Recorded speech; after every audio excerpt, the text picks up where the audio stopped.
So I'll do 78. Me too. Drop 2. This is what happens whenever I get character sheets. It's amazing. Okay, hello there. Congratulations on attending another session of 13th Age. The most important session thus far because it's today's session. Also, congratulations on all of your characters reaching level 5 because I got character sheets from everyone. How about that? Well, I wanted to begin this session with discussing your characters specifically, and their backgrounds and how they've evolved, and because Manaki sent me his first, we'll start with Manaki. Manaki, could you identify the, at least one extraordinary experience that helped Hiram grow and evolve? And while you're at it, could you explain how Hiram acquired a new icon relationship die? Yes, I could. Because now people have to listen to me. Well, Hiram has certainly, in his stay in Dragonhall, experienced quite a lot. He has taken on the legacy of the second circle of Shapers, and recovered their sort of, legacy. The hall, the place, the Hiram's Hall, as we know it, has been folded up after the ritual that went not optimally, but workably. And he is now bringing it with him. He has bound himself to it and has become its wielder. Beyond that, he's got a lot of new appreciation for his magic and what he's capable of doing with it. He's sort of finally found something that feels right and where he feels home. He has also experienced through this speaking with the apparitions of the dead second circle member. He receives a lot of compliments. Apparently his way of shaping is not just the same as all the other shapers. Something he has noticed before, but never really put much thought into. A curious aspect. Perhaps Lord Teraptus will have something to say about it. Beyond that, his work in Dragonhall has also been mostly for Lord Teraptus and to further the goals of the Archmage. And as such, the different people he's met there will likely remember him as such, and his name will now spread further out as people begin to know him more as a follower of the Archmage, and perhaps even as the wielder of the legacy of the Second Circle. Not something that anyone could just see, but those with power have ways of knowing these sorts of things. Yes, with 3 icon relationship dice now in the Archmage, Dwohurim has firmly bound himself to the icon, and it's not just people in the know, but practically anyone now. Dwohurim Harsca has become so important that most people in the Dragon Empire will simply be able to look at him and recognize his connection, so infused he is with the Archmage. He's got a reputation attached to his name now that will carry to guardsmen, to apprentices, all across the 7 cities. Yes. Well, see how he can learn to deal with his newfound fame. All right. Thomas, Sheep, could you identify at least one extraordinary experience that helped Thomas grow and evolve? And while you're at it, could you explain how Thomas acquired a new icon relationship die? Well, Thomas went into the both figurative and literal dragon's lair by going to Dragonhall. He was back then unaware of, his purpose, his background really, but has since then learned a lot about himself, about the enemy, the four, the three, and really mostly about himself there. Despite not really accomplishing as much as he felt is necessary there, despite necessary as in he had hoped he could fix everything, but that was a naive hope, he still has done one very important thing. He has survived this entire ordeal despite being captured by his enemies, despite having a number of close encounters with said enemy. He has learned and, most importantly, accepted himself really, his purpose. He is one of the few people in on this entire world who can say that they know who they are at this point, because he is rather, well, unique, definitely. And now he has learned that and accepted that and plans to make use of that. And as for his relationship die, which is with the Great Cold Worm, that is perhaps easy to explain, as he is the scion. He is his way of trying to affect the world in yet another way, trying to prevent what is coming. And since Thomas now has accepted that responsibility, well, that's where the influence comes from. Like with Dwohurim, no one can see Thomas without recognizing the connection he has with the Great Gold Worm. Thomas Tonell has bound himself to the legendary creature who, such a paragon of good, threw himself in front of the rift to save the entire world from uncountable legions of demons. Not just paladins, but common folk as well, will look to Thomas and look up to him as someone who can protect them and someone who can help them with their troubles.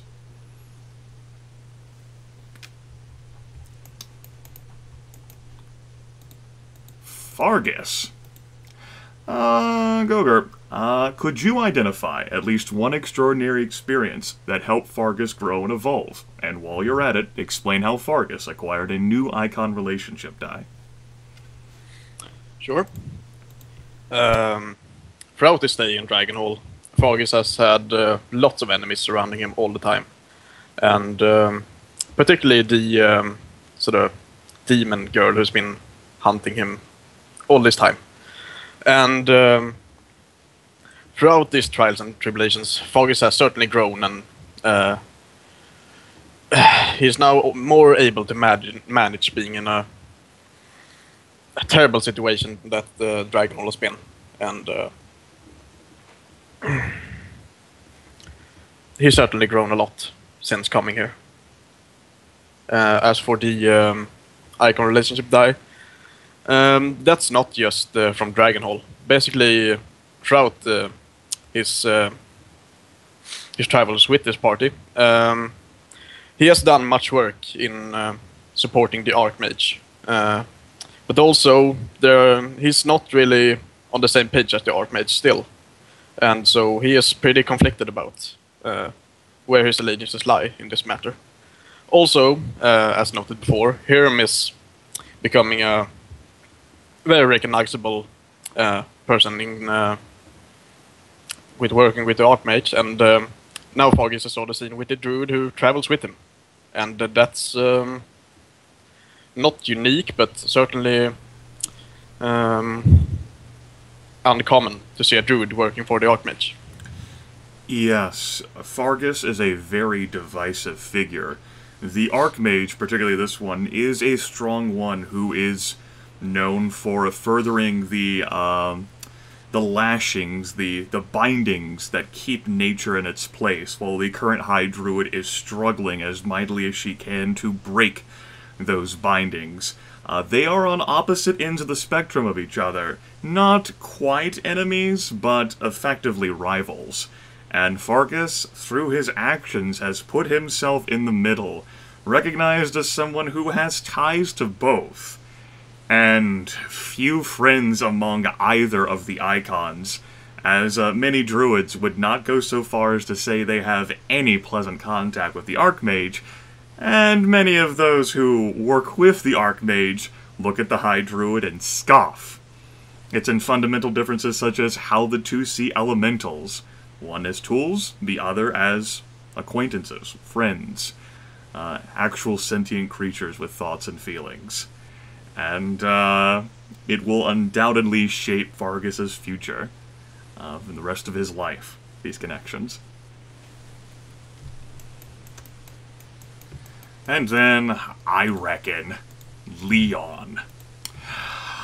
Dark, could you identify at least one extraordinary experience that helped Leon grow and evolve? And while you're at it, explain how Leon acquired a new icon relationship die. Sure. Well, with Leon, there were really two pivotal moments while in Dragonhall that has forced him to grow quite a bit. Firstly, the tip tap through the sewers that led him to, well, what was a location filled with things which brought back memories for him, something which he isn't used to. These dark thoughts coming back and things he isn't really happy with, as well as the book that was lying there, which its contents dark but illuminating for him. Yet, what the biggest thing that's caused him to grow and change was coming to the realization that he couldn't run. He couldn't just leave the Viscount of Wrath, Zaza, Marquis of Secrets, who seemingly continue, even though he tried, reappeared in his life again and again. And Leon has come to the point now he's not ready to run. As much as he dislikes it and doesn't want this, he's coming to the acknowledgement he has to fight back at some point, at least in some way, even if it's using the Viscount's tools back at him, as much as he despises the idea. But how he's gained relationship dice? Well, as it stands, Leon has gained more fragments of his memory back, and not all of them pleasant, but some of it, and some of the power that's come with it, has both bolstered the feeling that uncomfortably goes to Fargus and Dwohurim around him, as well as just people starting to hear of, well, the potent aura moving around. It's not something easy to hide, and its reputation should shared and powers gained, for better or for worse. Leon wants to fight it, but unfortunately embraces it at the same time. Yes, and the rumors and stories that pass from tavern goer to tavern goer over drinks by the roaring fires that keep people warm in this exceptionally cold and dark winter. The story focuses primarily on Dwohurim Harsca and Thomas Tonell, the scion of the Great Gold Worm, and Fargus, the Druid who accompanies them. So divided and torn are his allegiances. Not so much detail is put on that mysterious dark figure known as Leon, whose allegiances and opinions are murky. Still, his name is spread, and will undoubtedly catch the attention of people both helpful and not.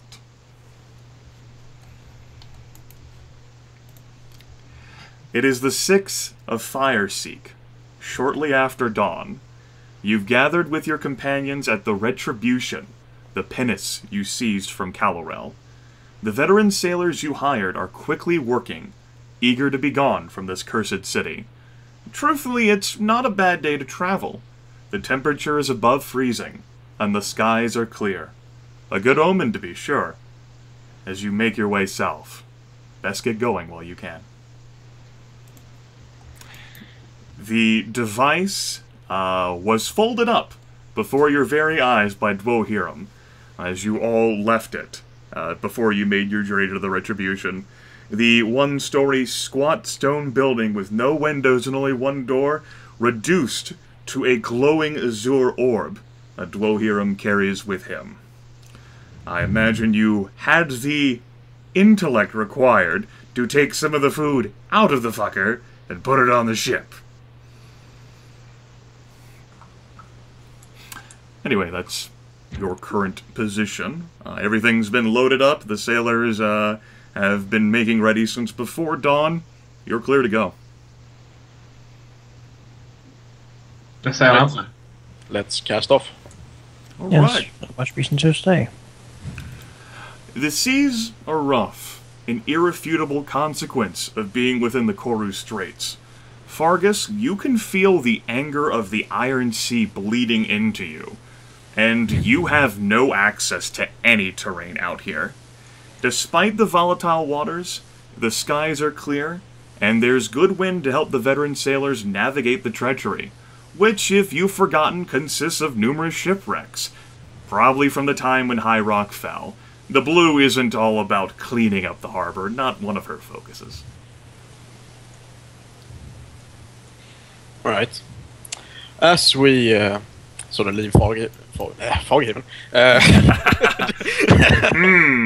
Wonder what that meant.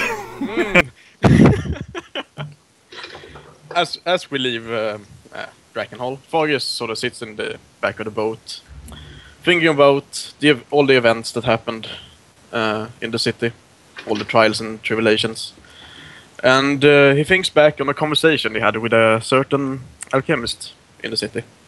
And he suddenly realizes what she said. And he sort of walks around for a bit, mumbling to himself. And then he walks up to Leon and Dwohurim. And just says, could I have a word with you for a moment? Dwohurim looks out over a little creative freedom to make the sea very foggy. Sort of shallow waves moving as if before a storm. As he then looks up to Fargus and just nods. Nonchalantly, a little tired, on edge after performing the ritual. Yes, Fargus looks a bit tired as well. Also has a hand on his head, sort of indicating that he has a headache of some sort. While in the city, I had a conversation with the alchemist known as Ali. And she did say something very interesting about you two. Sure she did. Now, why would you do something so stupid? Don't you have any regard for your own safety and freedom? You know what it did, and you did it anyway. That's not exactly true, actually. You didn't know what we may have, if you've discovered what we think it is, we did it before we found the consequences. So, back in Foghaven then.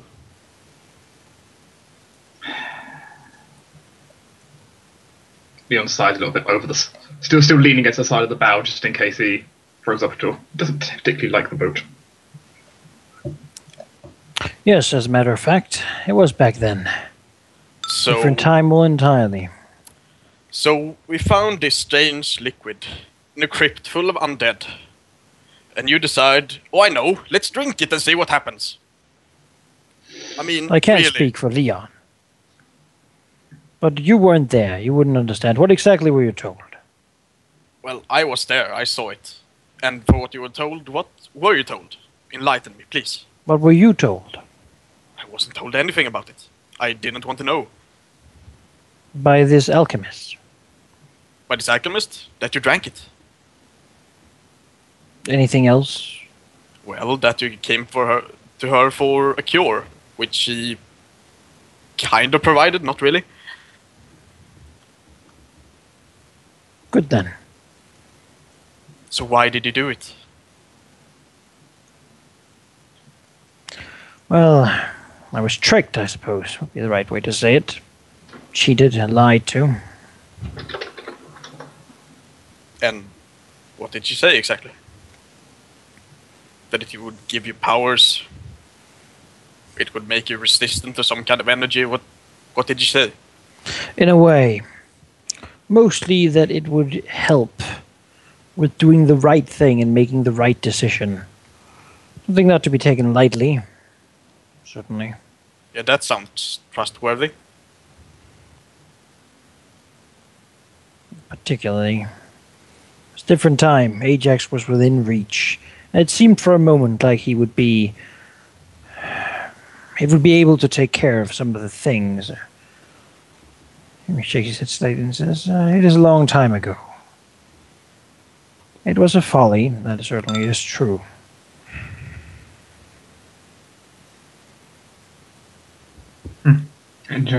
Interesting reasoning on your side, isn't it? And what's your story then, Leon? Mine was, well, two-part. In simple, though, I went to have a conversation with her, and one thing may have led to another, which inevitably led to me basically being stuck in a corner of I kind of needed to drink it. She forced you? Much magic she had. I don't doubt her words were lined with that sort of thing. It would not have gone well for me if I didn't. I'll put it that way. She did say it would give a boon in helping deal with Ajax, though we never did. The words sounded truer when she said them directly to you. Her eyes seemed to make us, well, at least me, believe what she said, and looking back on it, I don't understand why. Well, in a way, rage can blind much, but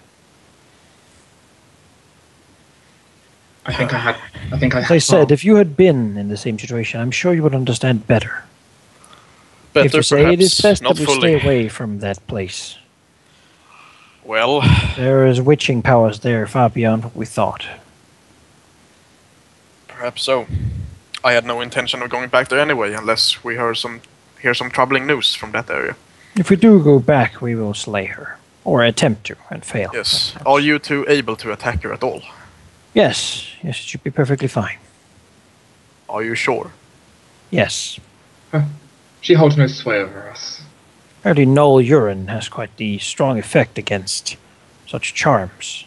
And that's why I hate going to alchemists. Fargus just raises an eyebrow, and Arm shrugs. I'm sure it does. All natural remedies, I suppose.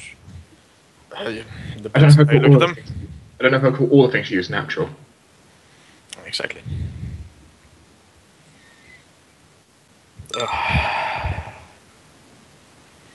In any case, it would be good if you shared this with the rest of the party in future. If you have any more interesting ideas. When possible, I certainly will make sure to.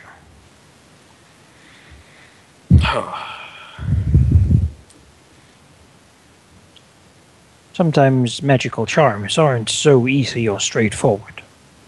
Sometimes bringing something to light will only make it appear ever so stronger in your mind. I suppose so. But you should never trust anyone with a crypt full of undead. No matter what they say. It wasn't particularly trust on my side. No, I can understand that, actually. Oh, man. So why did you go to the alchemist? I wanted information about the lich in the city. What And, lich? The one that flew overhead. Oh. Anything important? Not that we don't already know, I don't think. I don't really know anything about that lich. Well, I did learn his name, but I'm sure Leon already know that. And that she's probably he's probably connected to Ursilia in some way. I see. I can confirm both. Viscount Ralph Zaza, Marquis of Secrets. Yes, that was the name. Leon says that with a very distastefully as he looks over the edge, clearly not enjoying this. And Ursilia is probably an underling of some sort of his. And that seems likely from what she said to me. Otherwise, not much of import.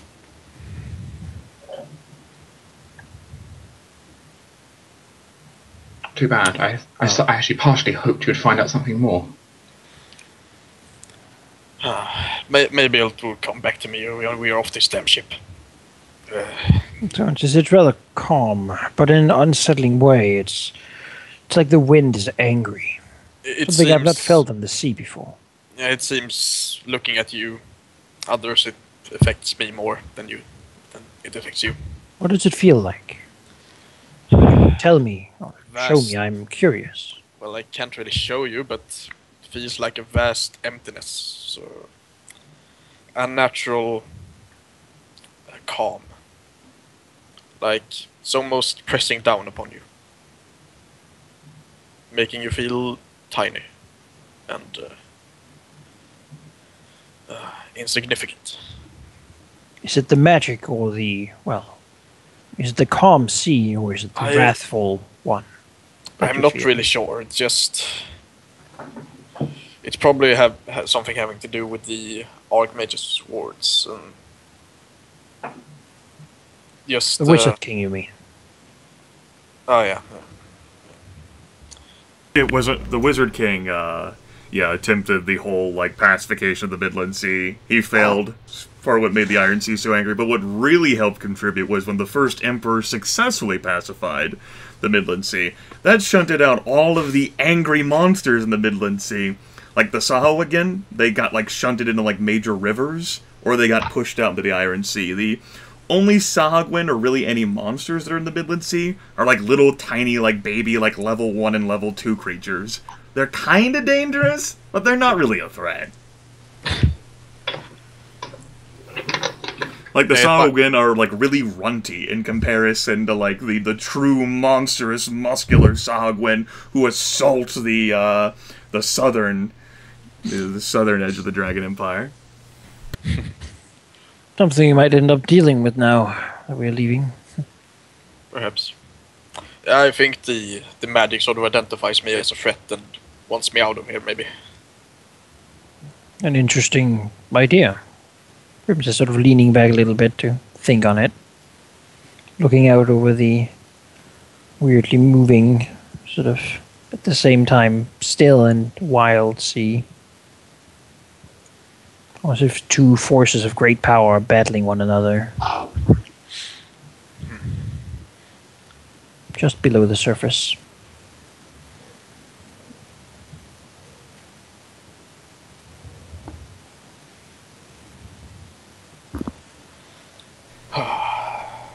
Despite the wind speeds, you do not make good time.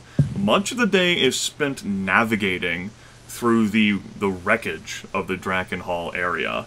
The ruins, not to mention large chunks of ice, which still float around, having not been melted yet, despite the fact that the temperatures are above freezing. And if it's not that, it is the formation of clouds on the eastern horizon, and then a small storm striking the vessel, and I sweep that with such a narrative brush for one purpose.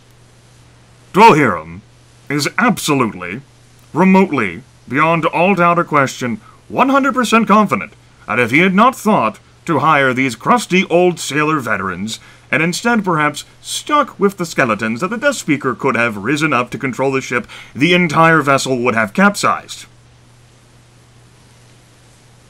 Thankfully, you had the forethought to do this, and as such, the vessel, sturdy as she is, manned by capable hands, is able to remain afloat, although its speed must diminish significantly to prevent the sails from being damaged.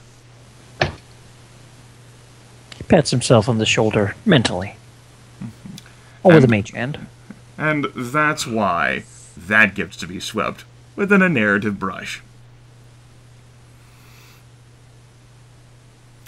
So, day passes the evening, passes into night, able to rest about as well as you can, having made it a bit of the way out of Dragonhall, the extent where the horizon is all water, which leaves Fargus more isolated than ever.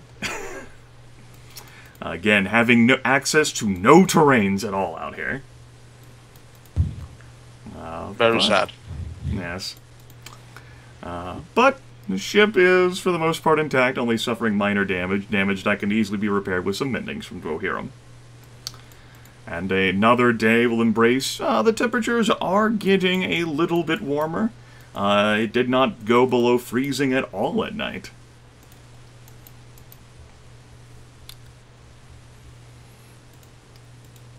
And you're able to continue your expedition. Like, this opens up the floor. If there's any, like, roleplay that you guys want to handle, or, like, interactions you want to do with yourselves, or with the NPCs, or how you might be handling the choppy waters of the Midland Sea, which certainly aren't supposed to be this rough. The whole First Emperor wards ritual thing, kind of like shut this shit down.